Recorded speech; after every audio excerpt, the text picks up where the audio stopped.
എറണാകുളം കടവന്ത്ര മാവേലി റോഡിൽ കൂറ്റം മരം കടപുഴകി വീണു. 3 വാഹനങ്ങൾക്ക് മുകളിലേക്കാണ് മരം വീണത്. കാറും ഓട്ടോറിക്ഷയും പൂർണ്ണമായി തകർന്നു. ദൃശ്യങ്ങളാദ്യം.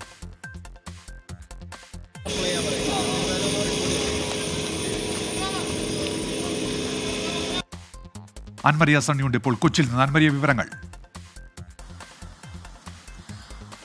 ജില്ലയുടെ പല ഭാഗങ്ങളിലും അതിശക്തമായിട്ടുള്ള കാറ്റും മഴയുമാണ്. അതിലേറ്റവും എടുത്തു പറയേണ്ടത് ഈ കാറ്റിന്റെ വേഗതയാണ്. അതിശക്തമായിട്ടുള്ള കാറ്റാണ് ജില്ലയുടെ പല ഭാഗങ്ങളിലും വീശുന്നത്. അവിടെ നിന്നാണ് ഇപ്പോൾ ഈ ഒരു കാറ്റിലാണ് ഇപ്പോൾ വലിയൊരു വാർത്ത വന്നിരിക്കുന്നത്. എറണാകുളം കടവന്ത്ര മാവേലി റോഡിലാണ് വാഹനങ്ങൾക്ക് മുകളിലേക്ക് മരം വീഴുന്നത്. ഈ 2 കാറ്, ഒരു ഓട്ടോറിക്ഷ എന്നിവയുടെ മുകളിലേക്കാണ് കൂറ്റൻ മരം ഒടിഞ്ഞു വീഴുന്നത്. അതിൽ ഈ വാഹനത്തിലുണ്ടായിരുന്നവര് അത്ഭുതകരമായിട്ടാണ് രക്ഷപ്പെടുന്നത്. വലിയ തരത്തിലുള്ള കാറ്റ് ജില്ലയുടെ പല ഭാഗങ്ങളിലും വീശുന്നുണ്ട്.